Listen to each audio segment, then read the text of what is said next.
Valérie Pécresse s'est entretenue avec les journalistes de la Provence, dans le cadre d'une interview parue mercredi 5 janvier.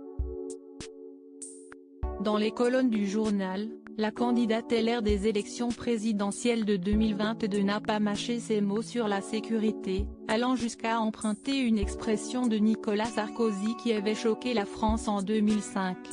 « Je vais ressortir le Karcher de la cave », a-t-elle déclaré. Cela fait 10 ans qu'il y est et il est temps de l'utiliser. Il s'agit de remettre de l'ordre dans la rue. On ne donne plus de réponse face à la violence des nouveaux barbares, s'est indignée celle qui a remonté les bretelles de Gims au téléphone. Ce gringue décomplexé à l'électorat sarkozyste a déclenché une véritable tornade médiatique, suscitant l'indignation de plusieurs membres de la classe politique. Au gouvernement, les propos de Valérie Pécresse ont également choqué. Nadia Hay, ministre chargée de la ville, a réagi à ces propos qui avaient été jugés particulièrement stigmatisants à l'encontre des habitants de quartiers populaires en 2005.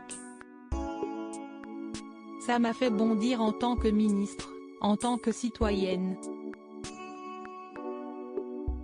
Je suis originaire de ces quartiers, j'y ai vécu 30 ans, ma famille y habite, je sais ce qu'il s'y passe.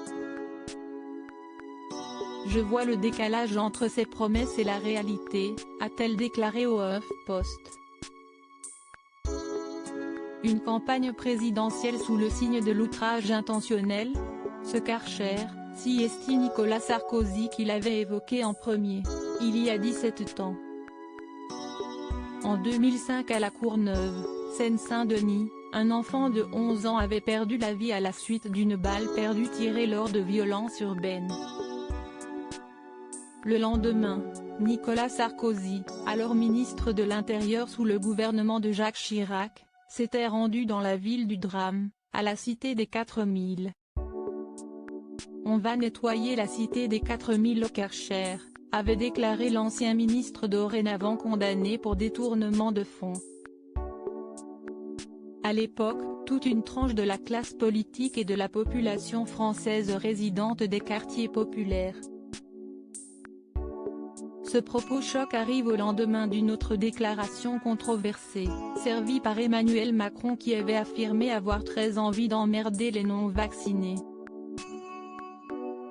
Stratégie de communication politique ou dérapage, les déclarations choc semblent être l'incontournable en devenir de ces élections présidentielles. Lodi Widget.